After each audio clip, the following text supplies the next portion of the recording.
చేసినా గెలవడానికి ఆయుధం ముఖ్యం అంటారు.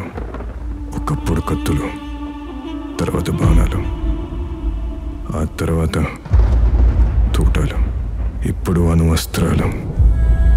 ఎన్ని యుగాలు అయినా ఆయుధాలు రూపాలు మారే కానీ యుద్ధం లక్ష్యం మాత్రం మారలేదు. ఒకటే లక్ష్యం, రక్తపాతం. ధర్మాన్ని కాపాడాల్సి వచ్చిన ప్రతిసారి యుద్ధ భూమి రక్తంతో మునిగిపోయింది. న్యాయం గెలవాలంటారు అందరూ. కొన్నిసార్లు న్యాయం గెలవడం కోసం కూడా అన్యాయం చేయాల్సి వస్తుంది.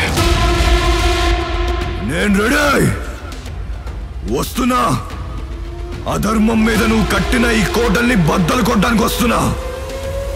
కాసుకోనా కొడక్క.